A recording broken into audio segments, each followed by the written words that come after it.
Hey folks, this is going to be the full-length video that I have from the X-Wing Hyperspace Report where FFG announced X-Wing 2.0. It's quite a long video, so stick with it. There's lots of interesting stuff in there. I'll catch you again at the end where I'm just going to do some of my first impressions and first thoughts from it. And then at some point later on this week, so obviously I'm still at Worlds right now, I'm trying to do this from a hotel room, quickly get these videos out. But it's just crazy at the moment with all of this going on. So I will try and do a more compiled video where I'll take snippets and do commentary on just these individual points. But like I said, that's going to be a little bit more editing intensive, and I'll probably do it in the evening, tonight and tomorrow. Try and have it up on Wednesday, something like that. But this is coming at you straight away, as quick as I can get it uploaded on hotel internet. So here we go, straight into report. Hope you enjoy it. I'm Andrew Navarro, head of Fantasy Flight Game Studio, and I'd like to thank you all for taking time out of your day to come and watch this presentation. I'd also like to welcome everyone watching us on the stream, whether you be at home, on the bus, or at work at your desk. Excuse me, thank you for tuning in. All right, so at Fantasy Flight Games, we've been working extremely hard for the past 7 years to bring the best Star Wars tabletop games to your tabletop, the best Star Wars tabletop games on the planet. Since those products began hitting the market in 2012, we've sold over 20 million Star Wars games, expansions, and accessories worldwide. From board games to card games, role-playing games, miniatures games, we have a Star Wars game for every type of player. And we owe all of our success to you, our community, for buying our products, for coming out to our events, for showing your passion for our games, both at your local stores and online. We quite literally could not have achieved this level of success without you. So on behalf of myself and everyone at the studio, I want to say thank you. Thank you so much. You guys are awesome.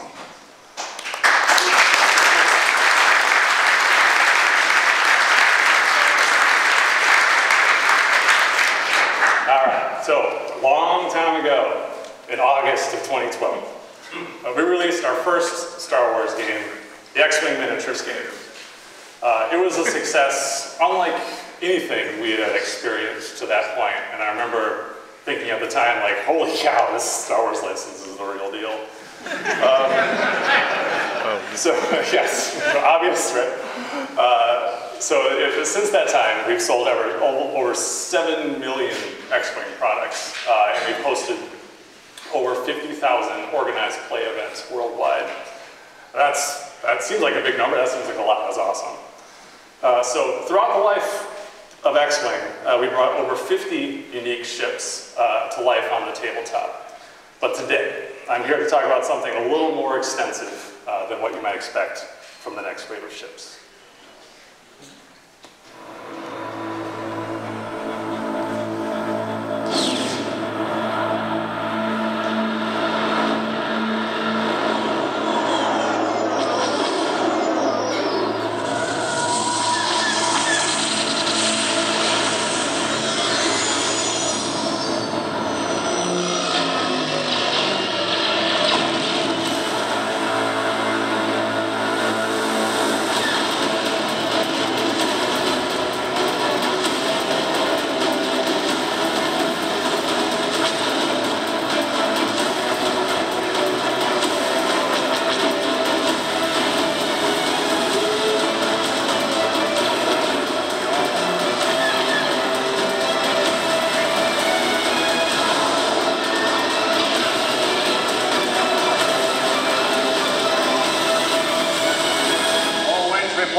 Star Wars X-Wing 2nd Edition.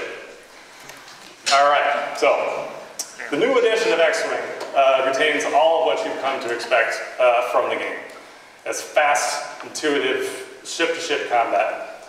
The core systems have remained wholly intact, but we made a multitude of improvements to the game to make it the best game it can possibly be.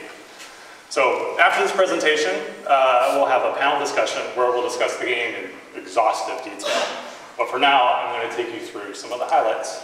So, X-Wing is great, but we knew we could make it even better. So the goal in publishing a new edition of the game was to create as strong a mechanical foundation as possible, taking the lessons we've learned through years of development and then applying those lessons to the game's design to greatly improve the overall experience. So, some of those improvements include a new universal system for turrets. Yay! We refined the action system that the panel will discuss in more detail later. We've created a new intermediate base size between small and large. We're calling it the medium base. We've refined the graphic design to make it more readable. We've made a lot of quality of life changes, ease of use changes to the presentation, like redesigning the dials so that you can see all of your ship's maneuvers at a glance. And then also changing the green maneuvers to blue maneuvers so that it's more easily readable by colorblind players.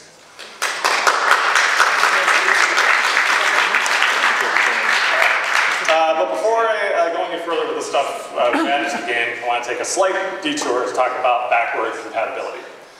So first and foremost, I want to let you all know that your first edition ships will be fully compatible with second edition.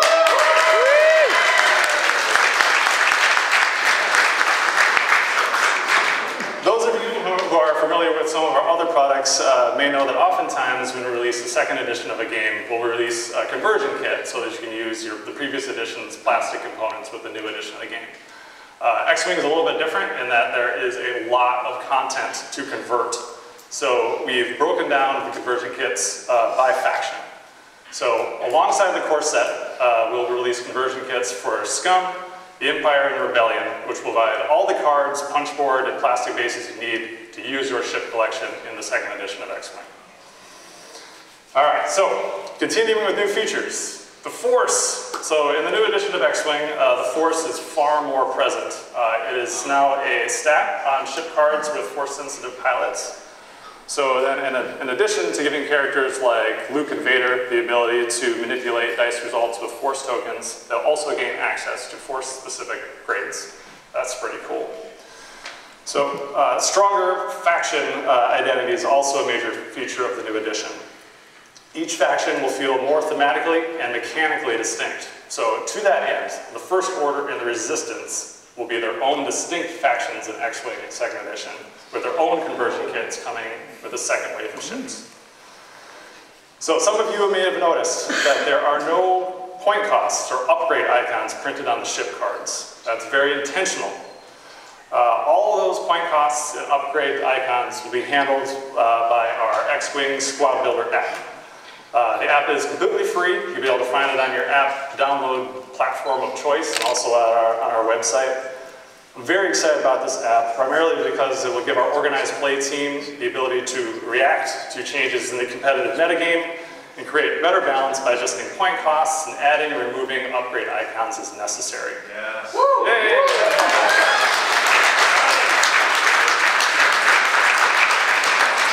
And also another really great feature of it is that it allows tournament organizers and store owners to create and disseminate custom squad building rules, so giving them the ability to craft an X-Wing experience tailored to their unique player communities, which is also very awesome. So now I'm going to get into all of the products that we're going to be coming out in the first wave. So the new core set comes with everything you need to start playing X-Wing second edition. Like our previous core sets, it'll come with one X-Wing, this one with the movable S-foils, and 2 TIE fighters. And like our previous core sets, it'll retail for $39.95. So alongside the core set, we will have 6 individual ship expansions. For the Empire, we will have the TIE Advance and the TIE Fighter. For the Rebellion, the new X-Wing sculpt, again with movable S-foils, and a resculpted and newly painted Y-Wing. It looks really, really good. And for the Scum, we'll be releasing a newly sculpted Fang fighter. We'll also have a new paint scheme. That one has pivoting wings. That's pretty sweet. And Slave 1, which will feature the new medium base. So, as I mentioned earlier, the first 3 conversion kits will also release with the core set. Each of these conversion kits features over 90 ship cards, 150 upgrade cards, and enough punch board to field more than 40 ships. All of these components vary, all these numbers vary slightly from kit to kit, but that's essentially what it is.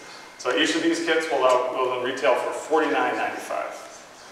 Lastly, we will continue to offer our dial upgrade kits. Those are pretty cool.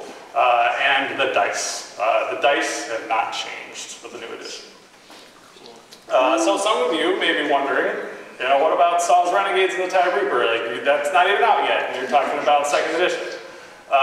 So we thought about that. So now I can reveal that both of the products in Wave 14 will feature components for both 1st and 2nd edition. So with those ships, when those come out, you'll be able to get a cool preview of how those ships will function in the new edition of the game. All this stuff will be available for purchase at Gen Con in August. And then will be followed by a full retail release in September. That's all I've got. That's all I've got. So I want to thank you all again for coming out and watching the presentation. I hope you enjoyed it. I hope you're excited. I'm very excited. So anyway, thank you all again for coming. I really appreciate it.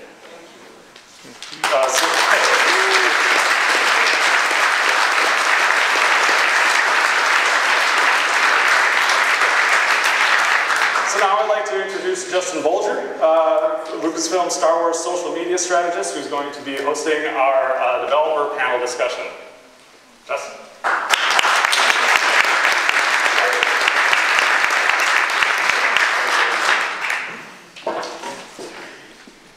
Hello there.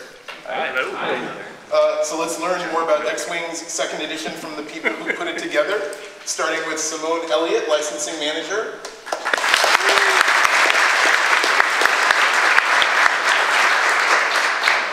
Frank Brooks, game designer.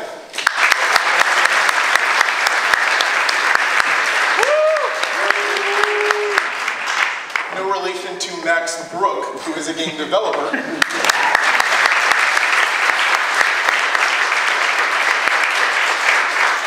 And finally, Zach Rayburn, who's the manager for organized play.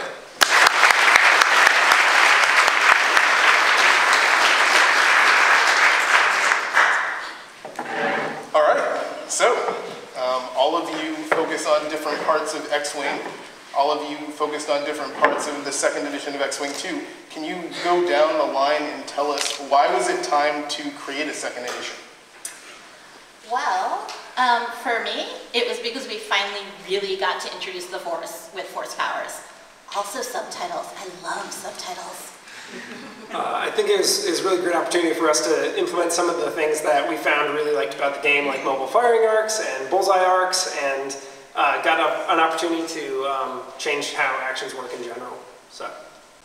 And in that vein, it was also an opportunity for us to rebuild faction identities from the ground up. So we had faction identities in 1st edition, but there was often blurring. They sort of developed organically. Now we could really sit down and build them out in a structured way.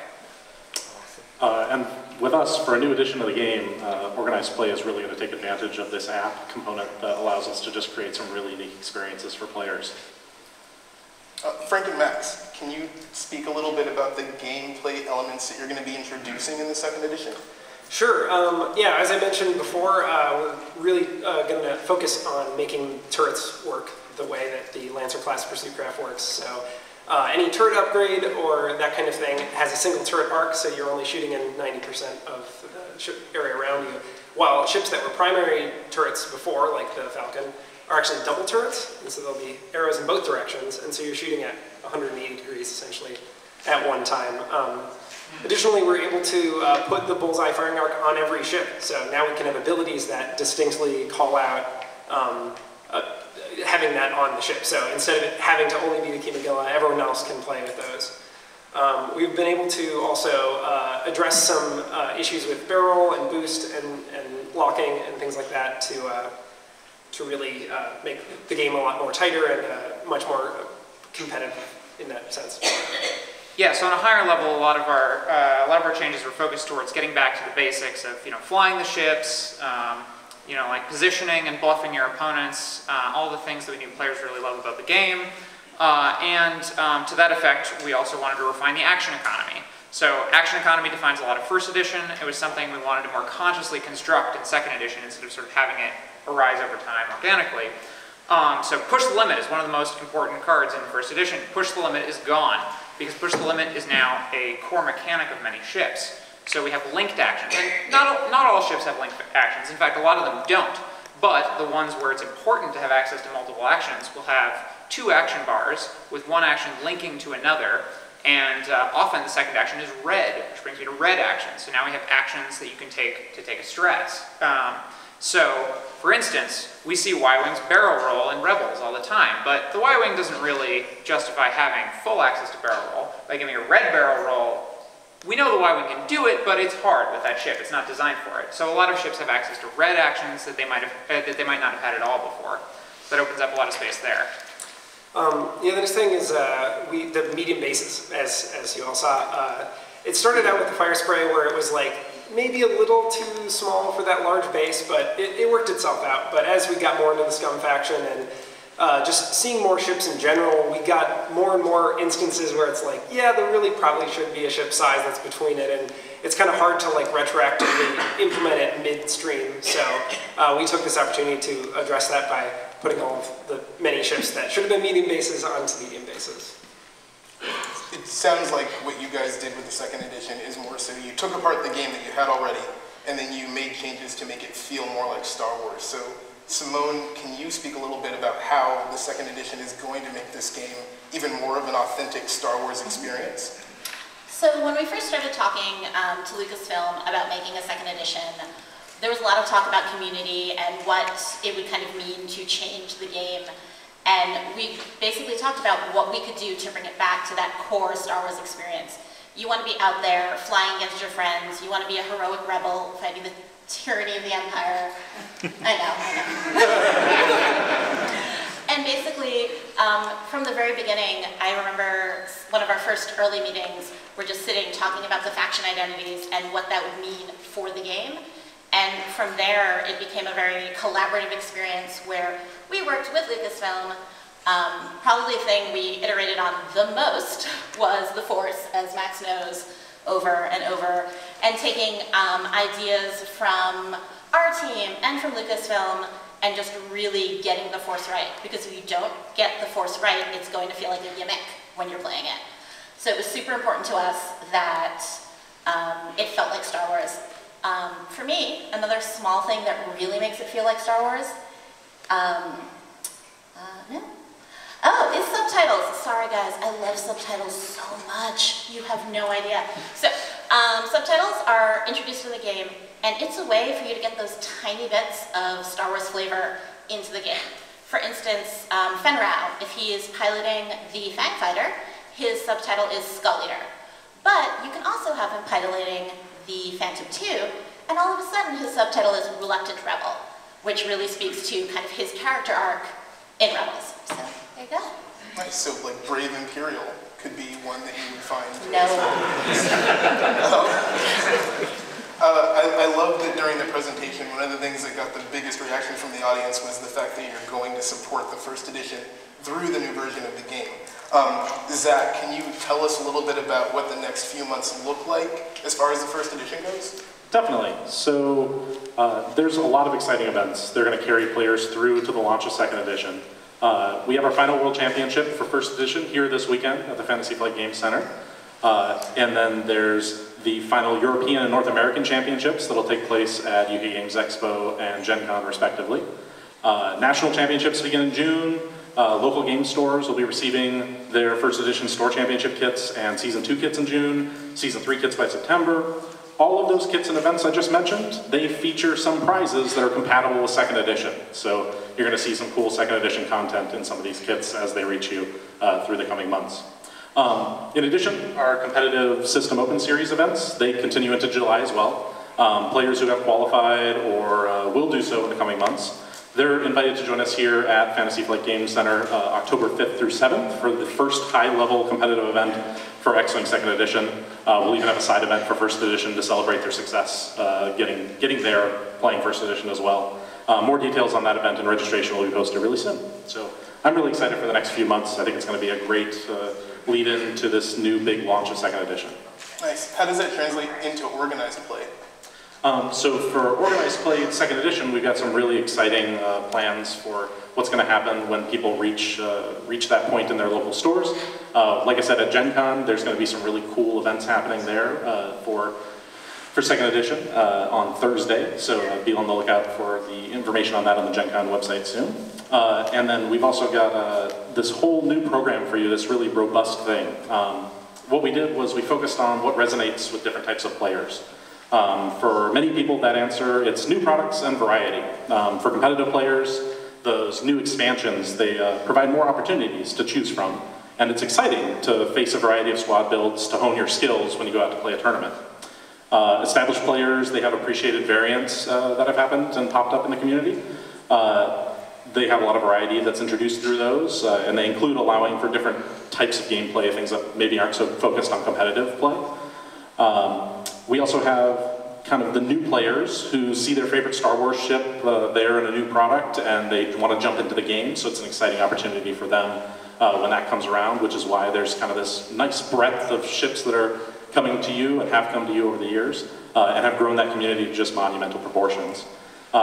We'll support our most critical partners, which are your local game stores, in enhancing our current offerings and adding even more. It's a robust program with an emphasis on new products and variety for stores and players to build and grow these awesome communities that you all have spawned around this awesome game.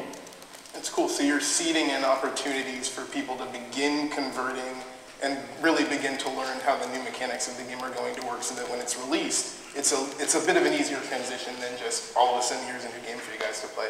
Yes, and of course on the website there'll be all these details about not only these events, but of course the mechanics and the new things you'll find in the game. It's going to be a really exciting few months to lead up to the launch. And so the next step in that is obviously going to be the conversion kits. Someone I know that making sure that you were honoring investments that players had made along the way, it's been out for years at this point, was important. So can you speak a little bit more to how the conversion kit process is going to work? Yes, so obviously, as Justin mentioned, we're all here because of you, the community who has built, you've basically built this game up. You've invested so much time and money, so it was essential to us that we honor all of your commitment to First Edition as we bring Second Edition to you. So, as Andrew mentioned in the presentation, the conversion kits have all of the cards, punch, ship dials, ship tokens, and enough medium bases to kind of get you guys started with all of the cards that were brought from First Edition into Second. What I think he did not mention, and I'm super excited to be able to talk about, is that in Second Edition, in the expansions, we do have additional content that was not part of First Edition. For example, in the Y-Wing, we finally have Nora Wexley actually flying a Y-Wing. So, as we don't want you guys, the players who have invested so much in First Edition, to have to go out and buy this the new expansion, though you should because it's a gorgeous skeleton paint. That's just me. Basically, those ship cards for Nora Wexley and any other new pilots that are in the Second Edition will be included in the conversion kits. So you guys will not have to go out and buy this content just to be able to get all of these cool new pilots. So the conversion kit basically makes the pre-existing X-Wing set that you have ready-made to play the Second Edition. Okay. Yep. So if you're an X, I'm sorry, that's not you. If you're a player now and you're enjoying the game, you spoke earlier about making the Second Edition an even more authentic Star Wars experience. Max and Frank, I was wondering, the faction identities was something that stuck out to me because, I mean, the Empire and the First Order, everyone really wants to know how you're going to strengthen their characterization because everyone likes them more than everyone else. Can you talk? This is the thing between us. It's okay. That's why I'm asking them. Fair. Can you speak a little bit more to how you've strengthened the faction identities? Sure. So for Rebels, one of the most potent effects, as many of you know, notoriously, is Biggs Darklighter. But at the same time, he really played to what the Rebels known for, having each other's back and being friendly and, helping out your friends. So we really wanted to amplify that as much as we can. Not the effective Biggs, of course, but that kind of, helping out one specific guy, knowing that they can trust you, that kind of thing. Yeah, and for the Empire, we wanted to really play up their regimented nature, the way they all fly well together or else. So we wanted to play up the swarm playstyle and the ability to sort of have these group buffs that would help, if you are flying together properly and you stay in line, you'll get these benefits, but if you break off and go off and do your own thing, you don't get it. So that plays to their disciplined nature. And as for Scum, they were already pretty strong out of the gate because they were designed after we'd been playing the game for a while. So they're up to their dirty tricks like usual and maybe screwing over their friends just to get ahead, that kind of thing. So, yeah. And so the other part of making this more of an authentic feeling Star Wars experience is the Force. I love what you said, Simone, about not wanting to turn it into a gimmick because that would cheapen it and then take away from the experience. Can you guys speak a little bit more as to how you avoided that and tell us a little bit more about the Force in the game as well? Definitely. So the way the Force works, dangerous statement, in X-Wing 2nd Edition is that you have Force charges, and a Force-sensitive pilot will have some number of Force charges, 1 to 3. So an experienced, dangerous individual like Darth Vader will have 3 Force charges. A novice like Ezra, as we see him in the early seasons of Rebels, might have only 1. These Force charges can be spent sort of like a mini focus because the Force and focus are tied together in a thematic sense. You can change one result. But we also have Force power upgrades, and Force points can be spent to power Force power upgrades, essentially. Also, if you want to speak about this, there's another way you can get access to the Force on your ships. Yeah, so we had classic people like Luke Skywalker and the Emperor as crew members on ships, and they will also be providing Force to their respective pilot. But obviously, since they're not flying the ship, they can't muster as much influence over the fight as the pilot. So they typically only will provide 1 Force charge to the pilot themselves, but they might have an ability that lets them spend that charge in a unique way or otherwise enhance the pilot. So don't worry, Justin's good friend, Emperor Palpatine, is still very scary on the table. That's the highlight of my day. He just called Emperor Palpatine my good friend. Thank you for that. I appreciate it. One of the things that you guys also mentioned was the app, which makes me really excited because it seems like a hub that can help you a lot in a lot of different ways. So I was wondering, Zach, would you be able to talk a little bit about what the app is going to do for players? So, like you said, it's a hub. Ultimately, the X-Wing app is a huge asset for organized play.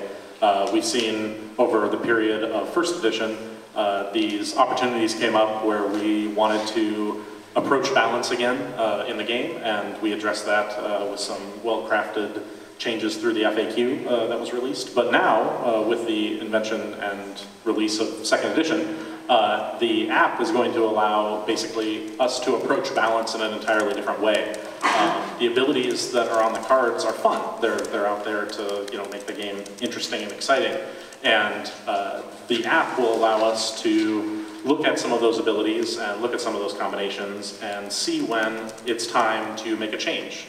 And those changes will come in the form of point cost modifications, or even for a certain pilot or certain ship, adding or removing upgrade slots from that ship, which just gives a lot of possibilities for always inspiring variety on the table. We've seen competitive players over time really get honed in on the idea of attacking what is the most efficient and what is the most likely to lead them to victory each time. And that's great. That exploration, that feeling of getting to that point is one of the most inspiring parts of the game. And it's incredible to watch the community get closer and closer to that with each passing week whenever there's a new product release and new content coming out. But every time that there's a balance change as well, that same exploration is driven, regardless of whether a new expansion has come out, to add content.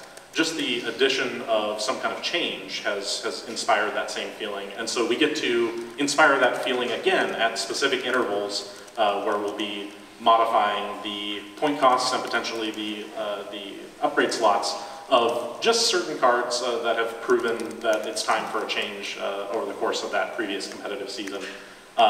And that will allow those competitive players to come back to the table again, see more variety on the table, have more opportunity to explore the different cards that are in the game, the different parts of their collection, and use more of it more often when they come to events. So I'm really excited to see all of the possibilities that this will unlock for that. That's just the competitive side of things, though. For the grander experience of the game, for people who maybe aren't quite as competitive, or even the competitive players who are looking for differences and ways to play and different experiences to have, this acts as a communication tool. We can put out there a specific pool of ships through the app that says, let's focus on this era and come out and play only ships from that era, or this battle that happened in the Star Wars galaxy. You can focus on those specific things and allow the players to come and play a very themed, very tailored event. So we get to create those unique experiences for people through the app. And it's incredibly easy to communicate them versus before where you had to go find a downloadable file, or you had to send something out to all your friends through some kind of social media to have that happen in your store. Now you can just say, it's right there in the app, go and find it, build your squad for that, and come on in. So I'm really excited about all of those possibilities that are unlocked for not only us, but the community as large. So the HoloNet is essentially the app for X-Wing. How will the introduction of the second edition affect organized play then, and how does that relate to the app? Oh, good question. So, really excited to be able to tell you about what's coming for second edition. We basically went back, like I said, and focused on what resonates with different types of players, and the new products and variety were really the things that it came down to. And so to support new products releasing in your local store and coming out and adding content to the game for you to explore with and experiment with, the biggest addition that we're adding for second edition organized play are deluxe wave kits. They will celebrate each new wave of expansions, including wave 1 that comes out alongside the core set. Each kit's going to include a more casual event aimed at newer players to help grow your community. It's going to support a thematic event through the app. We'll have the ability to tell you what specifically you're going to get to experience during that wave with the thematic event. And then it'll even support a championship event for those with the aspiration to aspire. So every new wave, you're going to have a store championship-like experience in each of your local stores to go and try to win and claim that title. Additionally, seasonal kits that you're used to right now, they're going to expand in scope beginning in December. And they'll introduce 3 months worth of weekly play or 3 monthly events, your store's choice depending on how active your community is. And they'll feature different prizes each month, so you'll have the opportunity to come in and win different things on a very regular basis in your local store. We're really excited about all of the opportunities you're going to get to come in, get new content from the game, get new content from the app, get new content from the organized play kits themselves. And then of course the highly successful System Open series will continue and expand. You can expect some additional locations beyond Europe and North America. Lots of support for that, for sure. And then, so regional championships. We've had those during a certain period of time each year. Those are going to transition and become hyperspace trials. So same type of experience, same level of competition out there in the world. But instead of an exclusionary system where we're taking applications and just selecting a few key locations based on geography and other measures, instead it's going to become inclusionary. So basically every territory will have its own set of requirements in terms of capacity and other resources. And if a store meets those requirements and wants to purchase one of these kits to run one of these events, they can do so. So you'll have more of those experiences in your active communities. There will be 2 periods of those per year, and every store will get the opportunity to run one once per year if they qualify through those different territory qualifications. Hyperspace Cups basically take the place of Nationals. Those will be upgraded Hyperspace Trials, so there'll be some new exclusive prizes at those, and it'll be really exciting to come and play those, and they'll send people to the World Championships as well. And all of those things, the System Open Series and the Hyperspace events, are going to lead to the World Championships, which are going to move to October and be just X-Wing specific. So an entire weekend of X-Wing for people to come and play and experience together with their fellow players from around the world that qualified through the Hyperspace and the System Open Series events. So a lot of exciting opportunities for really the competitive players to engage, and then for us to build that new player community at the local level with these expanded seasonal kits and the wave kits. So we're really excited about all of that. So if it wasn't clear before, it should be clear now. You guys haven't just come up with the second edition of the game, but you have plans already for how to incorporate that into the experience on a larger scale for players, and then, like I've said twice already, make it a more authentic experience for everyone. Aside from just the basic building blocks of really unifying the community around the game, what does the future hold for the second edition? Simone, my good friend and loyal Imperial. Didn't deny it. I can deny it. I will deny it to my dying day. So, as Andrew mentioned, in Wave 2 we're going to have the Resistance, which is awesome, and the First Order as their own fully playable factions. You're going to see more ships added to those kind of as we all learn about all of this awesome new media that is happening where kind of the story's unfolding. So the best part about creating Star Wars products right now is there's so much to pull from. There's movies and comics and books, and it's impossible for me to keep up. But that is our plans for Wave 2. But I think more than any specific product or something that we can incorporate, what the second edition is going to bring is the ability with the squad builder for us to dynamically change things in the game, and that's the biggest thing that is going to shape the future of X-Wing second edition. Essentially the ability for us to add themed events or have these guys change point cost of a ship, so basically there's not, you know, one list and a couple of cards dominating the meta. They will be able to change that, and I believe it will be what helps us bring X-Wing second edition kind of into the future. Hearing all of these speak throughout the panel, I said this yesterday when we spoke a little bit, it's clear that you actually love the product that you make, which is probably the most impressive part of all of it. I'm wondering if you could go down the line and say what part of the new edition of the game are each of you the most proud of personally? Ooh, okay, personally, I've got two. Movable S foils. Like one of my first jobs here was wrangling tiny spaceships. So to finally be able to have movable S foils is amazing. On a purely selfish level, Unkar Plut's subtitle is Junk Boss, and that's the best. So I've had previous jobs where I would be going along doing my day-to-day work, and I get really frustrated with something I couldn't do anything about, and it was just had to deal with it every day. Yep, same thing. Yep. But I finally got this opportunity to take my 5 years of experience working on X-Wing, learning all the little things that's like, you know what, we could do it differently here, that, and the other thing, and actually getting the opportunity to put all of it into the game. So it's really huge for me. Related to that, the ability to build everything in from the ground up. Take all these ideas of 5 years of development and have it in at the start, planned in from the beginning. I think that's best exemplified by the Force and Force powers, but there are a lot of examples. For me, it's definitely the app. As I've said before, it just increases opportunities so dramatically and allows us to create a really tailored experience, not just at the competitive level, but at the local level as well, in terms of all of these unique things that you get to go out and do.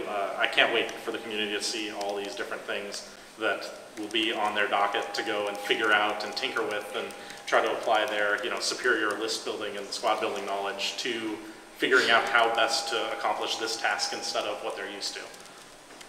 Thanks, guys. We actually have questions from the live stream. I want to start out with this one, which I think is probably the most important as someone who didn't play tabletop games before this one. And so Zach and Max, is the second edition a good entry point for new players? I can speak to that. Yeah, it's a great entry point for new players. We've tried to really make things, intuitive and sort of from the beginning, sort of teach you to focus on the core activities of the game. I think Frank could probably provide a few decent examples of that, since it is his design after all.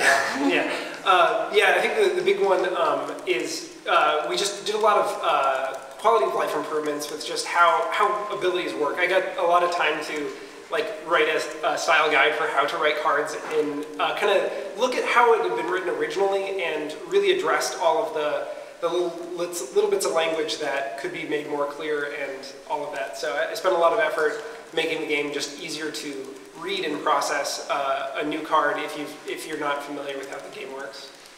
And from an organized play standpoint, second edition itself, its release is going to be a great time to get in, ground level experience for people to scoop up some second edition ships, learn how to play, and then if they want to expand their collection from there, they can do so. But not only is the second edition product itself aimed that way, with organized play we specifically tried to create events that happen on a regular basis each time there's a new release to get new players an opportunity to come into the store for the first time, because there's always the players out there that are going to jump in and grab the new product and go home and play with their friends, and that's awesome. But we love being able to bring them into stores, engage them with the community, with all of you, welcoming players. Please don't crush their dreams. And just show them a great time. And we're doing that through these very specific events where they get a very beginner experience, but it's also challenging to the engaged players out there to come in and experience as well. So getting them to commingle, getting them introduced, getting them engaged with your community, that's all part of the plan, and we really hope it not only helps grow, but helps you enjoy the game more by seeing more fresh faces at your local events. The next question is about the conversion kit, and is all relevant new content available in the conversion kit, or do you still need a core set in order to engage with the game? You still need a core set. And that'll give you all of your templates, tokens. Damage deck as well. Correct. One of the big things which haven't really been highlighted yet, but since we're talking about it, is the templates. The maneuver templates actually have a line down the middle now, so when you're resolving a collision, you can actually more easily align where the ship is, because you can align the dots on the front and back of the base to help with that. So ultimately, yes, the new core set would be important to be able to play the new game.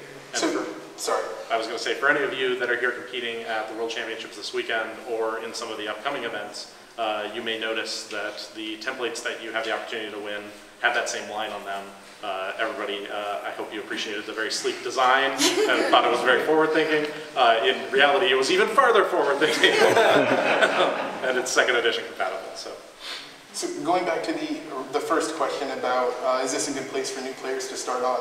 So if you buy a core set and you've never played X-Wing before, you don't need the conversion kit in order to continue forward, is that correct? Correct. That is absolutely correct. And then I think Frank can speak a little more to this, but if you're a new player, you don't have to use the app, but you can just do some kind of quick build. Yeah, so a new thing we're adding is this idea of quick build cards. So for each pilot that you have in an expansion or the core set, it has three different options, or an option for each pilot. There's usually 3 per card. And it has just sort of like a group of upgrades that either came in that expansion or in the core set that you'll be able to field. So if you've never played, you never built before and you're a little nervous about like, what's a good list? What do I put on a thing? When you buy the ship, it will come with these quick build cards, and you say, oh, leave Intenza, or Ezra Bridger, whoever you have, you want to play with them. It'll give you a list of upgrade cards that you can take along it, and there's a threat level associated with it. So you can pick like a threat 6 level game, and then you and your friends can just pick cards in order to get a threat up to that level. So they're roughly equivalent. Obviously, it's not the most competitively balanced because you have to narrow down what we've refined to a 200-point system, which I don't think I actually mentioned yet, but it's 200 points instead of 100 points, same size, but we're just giving ourselves that granularity of half points. So yeah, it's not as finely tuned as that, but it's still a fun, quick, easy way to play. We might even be able to do some events where you use like drafting those, or otherwise being able to choose that if you want to talk about more, Max. Yeah, I was going to say, we've talked internally about the possibilities for a quick build draft experience or other things where you use them in some way. Maybe there's a quick build you have to include in your list or something, and then you have to build around that restriction. So it's just a ton of possibilities that I'm sure Zach will be excited to play with. Oh yes, the beginner, the welcoming events that we mentioned take advantage of this quick build system and allow you to kind of experiment in that realm and even put some new quick builds that aren't in the products out into people's hands. So we're going to be really excited for people to grab onto that, find the best ones, refine, and have a fun experience, hopefully with lots of new players. And along the same lines, the next question, you're speaking a lot about community and unifying new players with seasoned players. Anyone can use the app, correct? Oh yeah, it'll be free. It's on the web. It'll be on our website, as well as you can download it to whatever mobile device you have. And it'll be localized. Yes, I've been working on a lot of that lately, actually. So, yeah. All right, changing gears a little bit from the mechanics just to fun stuff. Max and Frank, they'd like to know what your favorite ships in the second edition are. TIE Fighter. It's always tricky, because like, I'm always playing the stuff that's not out yet. I can go first if you want. Okay, go for it. You think about your answer. Okay. So for me, it's the T-65 X-Wing. I am really happy with where that ended up. It is a fun ship to fly. We managed to, you all know about this from what you've seen of Saw's Renegades, but folding wing S-foils are also a game mechanic, and that continues forward into second edition. And it's just a really satisfying ship to fly. As Frank likes to put it, it's probably most improved. Yes.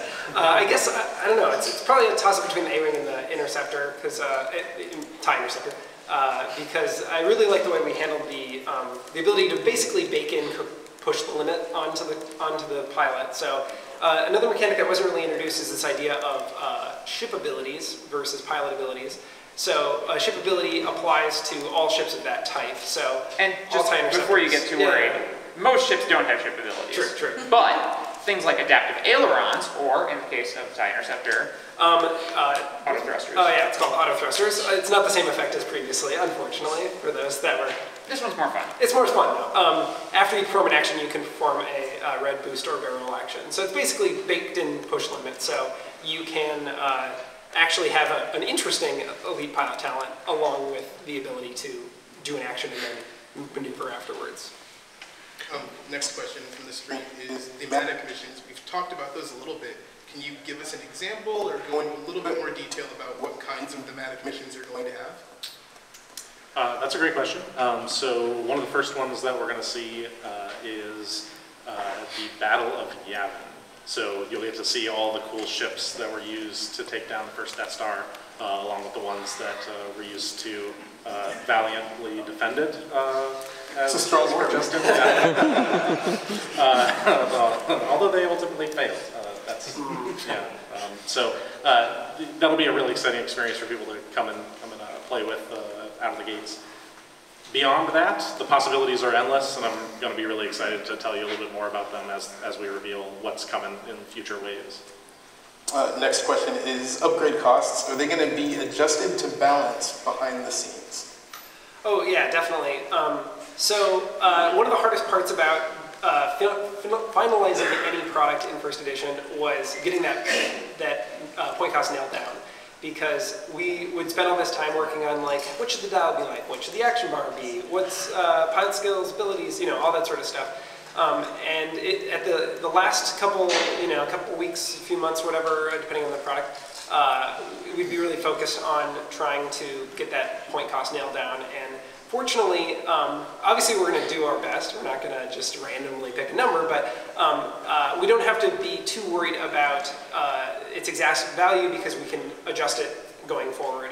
So we'll spend a lot more time concentrating on getting the spelling, the way that the ability is written nailed down, and a lot of the functionality of it to work really well, and can spend more time later on adjusting the values as we see fit. One thing you like to say to me that I just want to make sure we touch on, because I think it's important, is the fact that one of the challenges of getting points cost right is that when we are testing things, we are testing them in an environment that will never exist. Yeah. So one of the tricky things about that is, nailing down points costs in this playtest environment is very hard, because that playtest environment will never be the competitive environment. And because all these values are relative, it's very challenging to get those values locked in. So now we'll still test them in isolation, and I suspect we'll continue to get them pretty close, but when we see them in the real environment, we can say, oh, in the real world, this actually is kind of different. This should be costed like this. Those two upgrades should not be allowed to be together on this ship, etc. Yeah, another related one is just how the other advantage of being able to adjust point costs is we might have a card that exists that's pretty good, everyone really likes it, but we want to make another card that's very similar to it, and if we were to do it, no one would choose it because the other one's just a better option. But now we could maybe make that card, which is pretty good, a little bit more expensive to squeeze in another card that fills that niche that is related but not the same ability. So we're not kind of cornering ourselves into design space because we can always kind of push things out of the way to make room for other cards or ships as necessary. Yeah, the one thing I would add is that this isn't intended to be like a crazy roller coaster of point changing. There would be very regular scheduled updates for when that balance point changing is happening. And like they were saying, it's important to note that it works not only for things that are appearing a little too often, but things that maybe have been dismissed as not being competitive, but being a very fun effect to play with. Those can go down in points, and you can see them show up more often as a result because they become more efficient that way.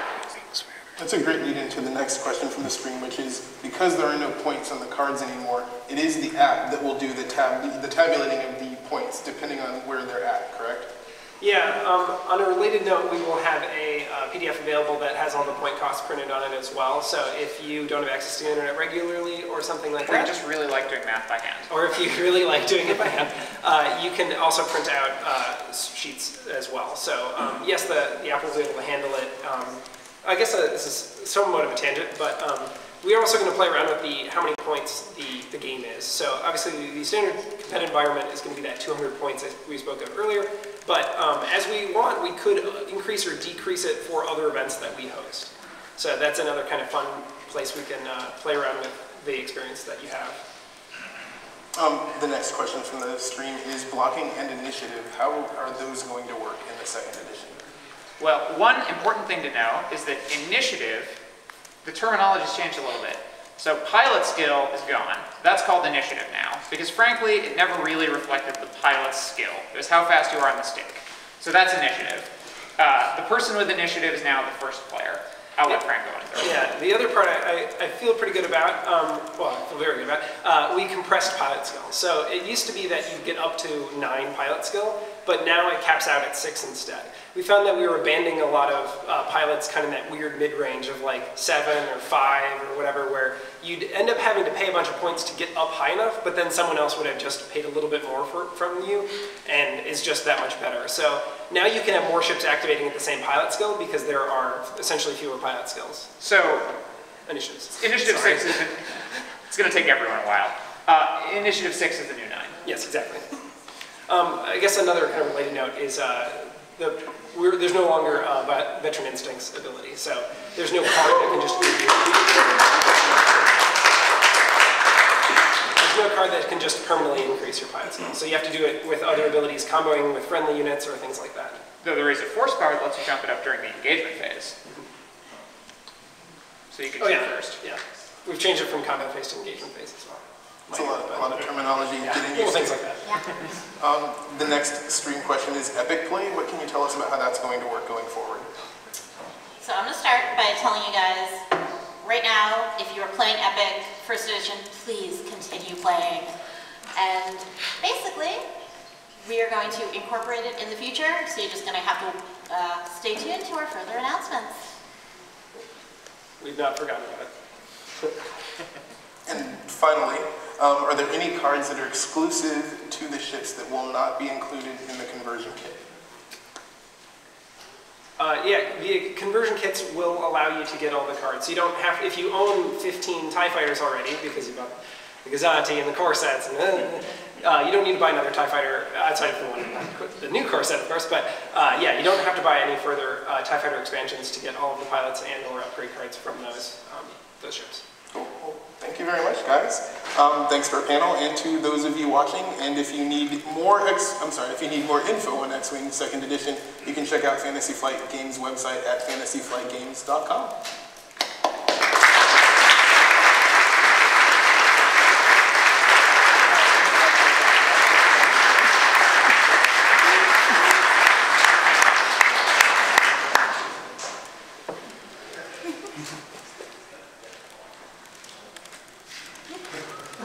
Waiting because there are secrets.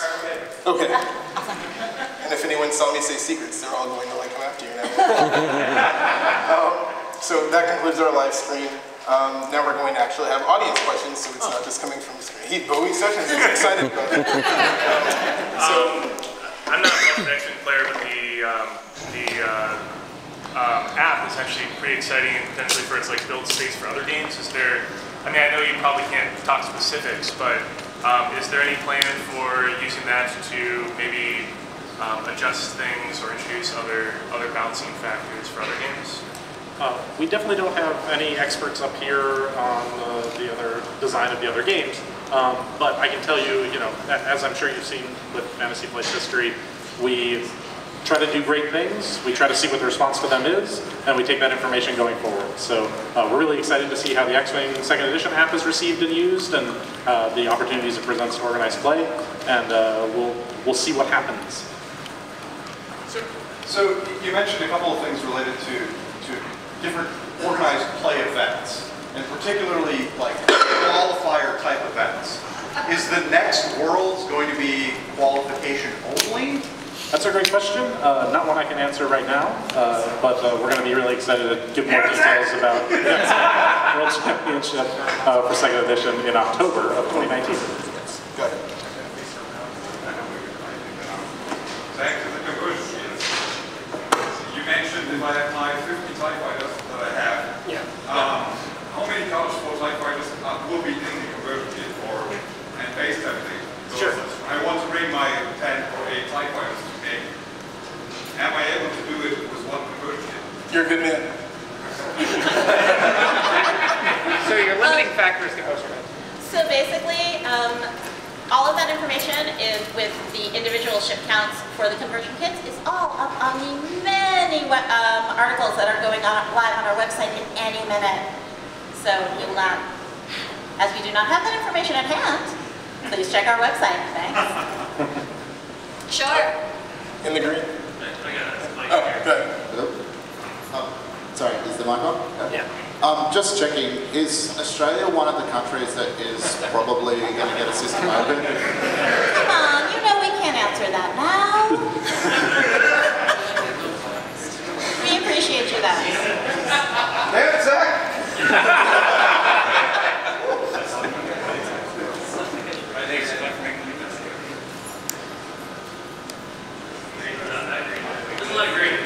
Thanks. I have 2 questions. Is there going to be positional-based modification of dice in any way, shape, or form? And the other question, do you think spells wrap? Speak to the former, especially. Yeah, we actually have. So, for example, Predator, a card that was like everyone always used. It's obviously very effective, but we were able to address things by making it bullseye arc only. So things like that, cards that are really good and we like the effect of because they're potent, we're going to do more to restrict it. So it might come with a little more qualifications such as being inside the bullseye arc, that sort of thing. Basically, there are very few universal dice modifications. What there are positional dice modifications and resource-based dice modifications. Yeah, one thing that was only spoken of briefly is this idea of charges. So obviously we have the force charges, but there's normal charges too. So we can use these for things like once per round abilities. Oh yeah, Lone Wolf, that's a great example. So instead of it just being like, did I do this or not, they actually have a charge there that you flip over and you can know that it was used. That's, yeah, charges in general, you can have, like, Ordnance has multiple charges, so, like, Torpedo has 2 shots, that kind of thing. So that's, that's another adjustment to finely granular adjustments for things. And we definitely strove to strike a balance between, obviously there's a lot of granularity added to the game, but there's also, we've worked to sort of keep that at a reasonable level as well, so it didn't get too fiddly on the table. So that's been definitely in our eyesight as well. Because yeah, we started with more and worked our way back, so you won't have just millions of charges everywhere, but yeah, there will be some charges on the table. How often do you plan to change costs of the cards and pilots? That's a great question. When we post more details about organized play in the couple coming months, we'll be sharing an exact schedule that'll show you exactly how often that happens. So stay tuned for that article. Thanks for the question.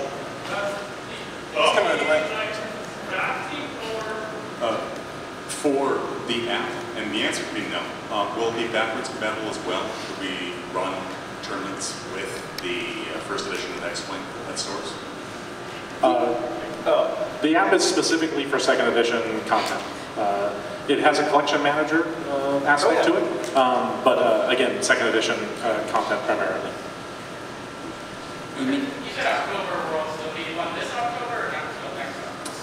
So this October is the exciting conclusion to the 2019 Coruscant Invitational, the System Open Series conclusionary event.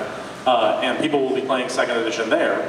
The following year will be kind of a combination where the System Open Series is qualifying people for the World Championships as well as the hyperspace events we discussed. And that'll happen in October as well. You mentioned initiatives now instead of pilots go with first player. Is there any change to first player changing between the game, or does it stay with one person? Sure, it's going to stay with one player still. We found that in other games it seems like it can work out like Imperial Assault, but here we found that it does. There's too much, because we did play around with it a little bit. There is some amount of keeping track of who has it and the alternations between I go first, you go first for the same pilot, or the same initiative. Yeah, so we kept it with a single player.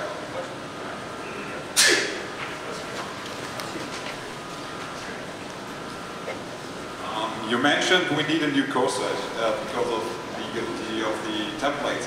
But will the old promo templates will be still legal for tournaments and something like that?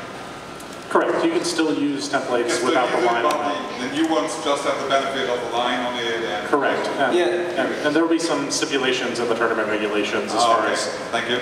Yeah. One minor note there is the one straight template is going to be needed for the game because of the way we're handling barrel roll, which we'll be discussing in further detail later. But the one straight is probably the only template you really need from this in that sense. But yeah, the line down the middle is very helpful for trying to orient positioning and such.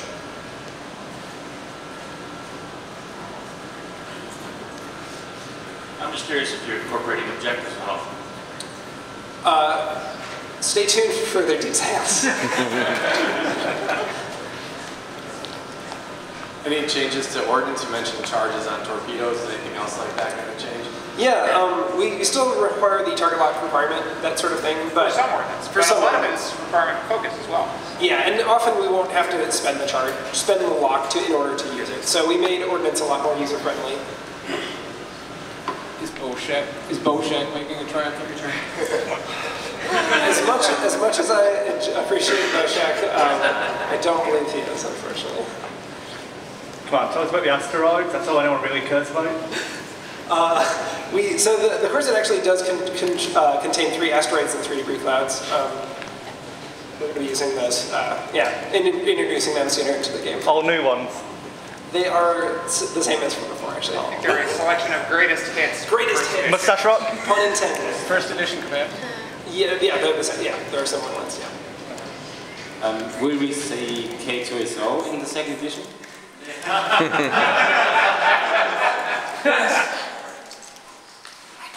We're not going to answer that, guys.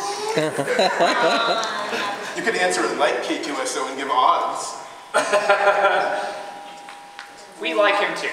We like him too, yeah. We did not intentionally leave him out the first time, so. Can you go into any more detail on some of the different turret rules that you talked about? There's sort of a 180 thing. Sure. Those details? Sure, yeah. So any ship that has a turret upgrade card will typically get the single turret arc, much like the mobile arc indicator from first edition.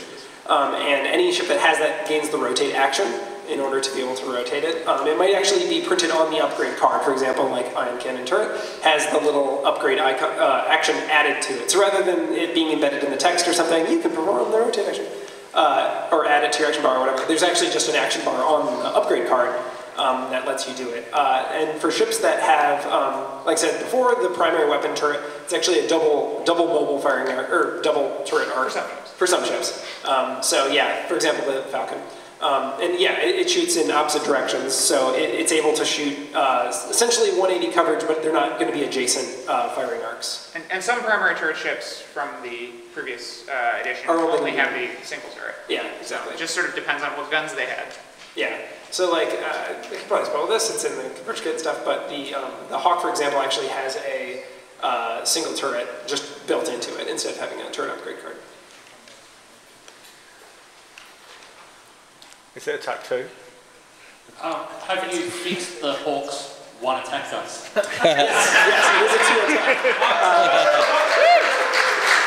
On a release point, actually, so as those are familiar with X-Wing, secondary weapons always did not apply the range combat bonus. So in second edition, we are going to be addressing that with things like cannons and turrets actually do apply them, because they're basically fixed ordnance that's able to fire rather than homing or something like that. So there's actually going to be an icon on the cards to indicate whether you apply combat bonuses or not.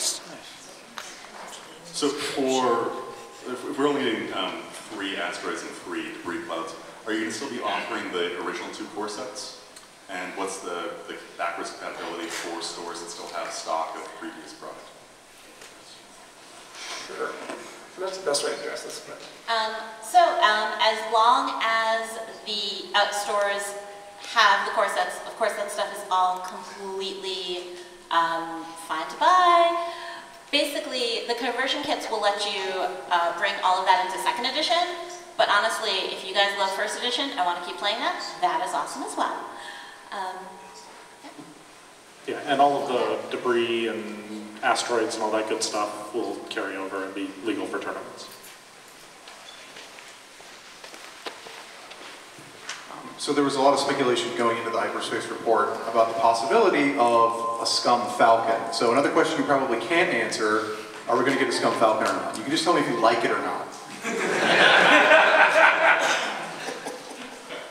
It's a really pretty ship. You're correcting your assessment that I can't answer it.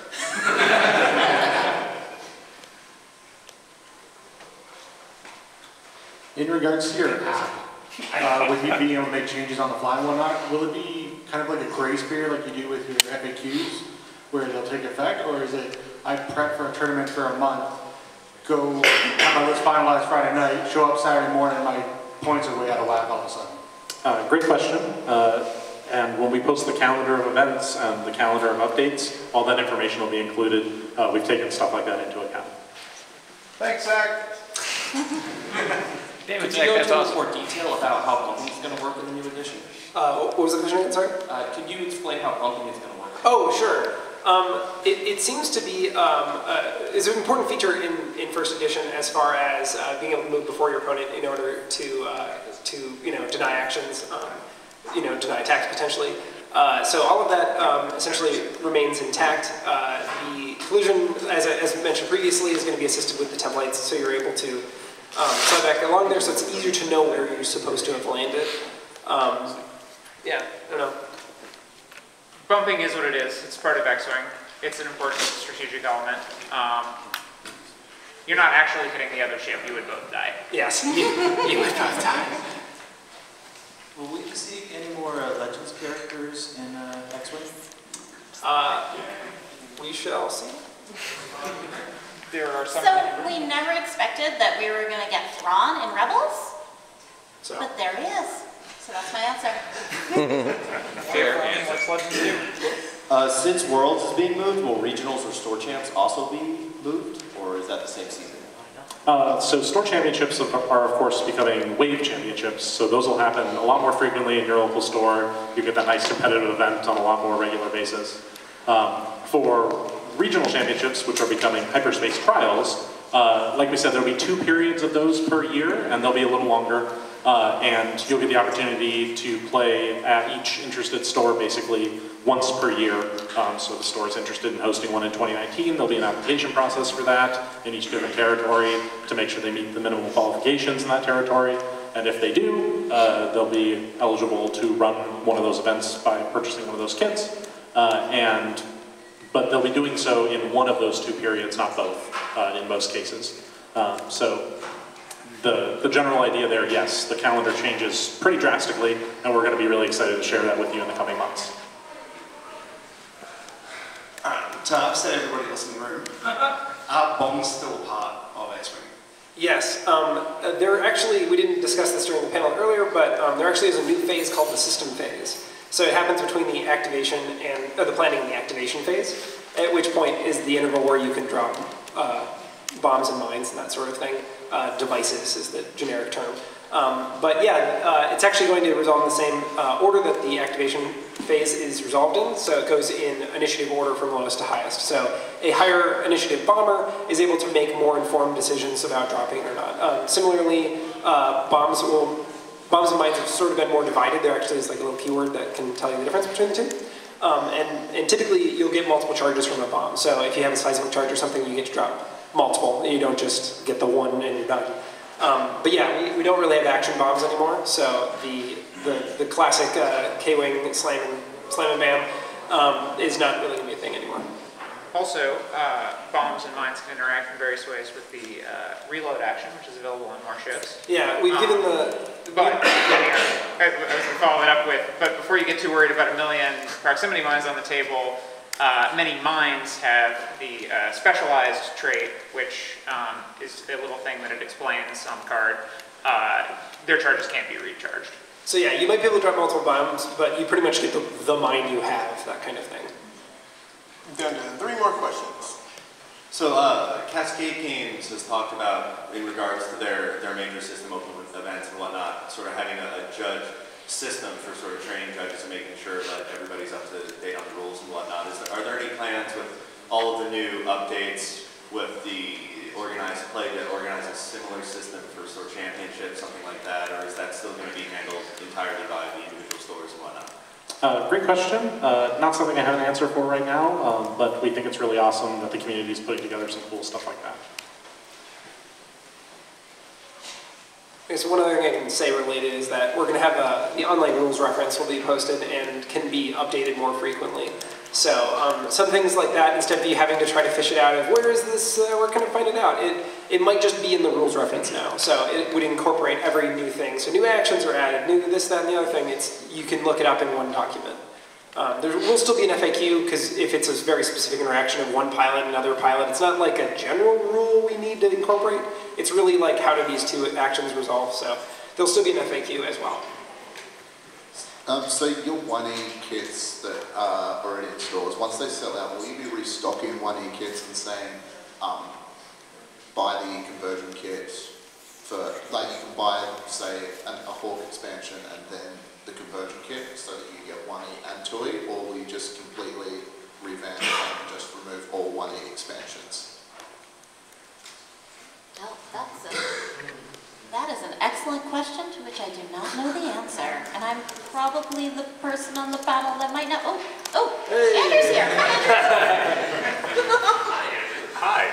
So was the question, are we going to reprint conversion kits? Are you going to continue selling 1E expansions, or are you going to discontinue them and restock them as 2E?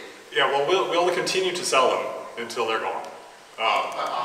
After that, we're going to everything will switch to 2nd edition. But we still have a lot in stock, and stores still have a lot. So like, go out there and get that stuff. It's a really easy, quick way of getting back into getting into the game in 2nd edition with those first edition products coupled with the conversion kit. You're going to have everything you need. So.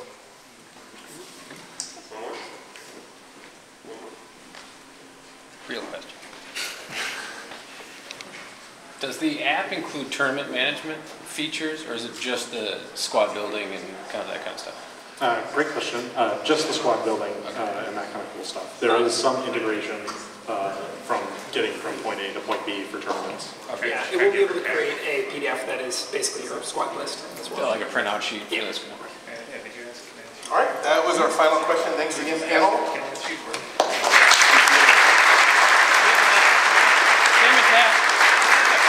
But that's not all. If you pre-registered and you have a ticket, you can check into flight control over here for a special gift from Fantasy Flight. Damn it, Zach. So there you have it. They did cut off the stream and then did the Q&A from the hall. So maybe some of you haven't seen that content yet. Even if you managed to watch the whole thing, still worthwhile jumping to and fro in that video just to get all of the content. And there's loads of good stuff in there. Like I said, the changes to actions, and just like the entire game being different to the start, but still trying to retain that X-Wing feel. I'm trying to frame all my thoughts from just having watched it back again, and there's just so much to it. I mean, playing around with the X-Wing, seeing the initiative values, not pilot skills, being compressed, so there's more importance to it, the actual number on the pilot, rather than just thinking, oh, I can take this pilot with VI. That seems really, really cool. Common upgrades just being gone completely and tied into a ship, so interceptors innately have push limit because they do this thing anyway. All of that's really cool. Just all of it. I don't really like. Medium bases have been something that we've been crying out for so long. Fire spray, I'd expect K-Wing, Skurg, Silencer, all of these ships which we've been talking about for so long, being like stupidly large on the base. IG-2000, they must be medium bases. I don't know, there's just so much. What are we calling them? The backwards compatible cardboard packs. They're now online. I'll do a breakdown video of those tonight at some point as well. But it looks like you're getting twos of various ships and stuff like that, so you can go back and keep your old collection, and it's still viable to buy ships now ready for the new wave coming out. I'm going to have to sit down and work out exactly what's in them and like the best purchasing plan, so I'll do some of that content. But like I said, it's already going to be a massively long video, so I'm just going to cut it short here. We'll do some more content later on. But thanks for watching, everyone. Make sure you sub to the channel, hit the bell for notifications. There's going to be a lot of them coming this week. And make sure if you're enjoying this type of content, consider please looking at the Patreon and joining that, just so I can try and keep doing this kind of stuff, because it is really fun and enjoyable for me, and I want to keep doing it. See you all again on the next one.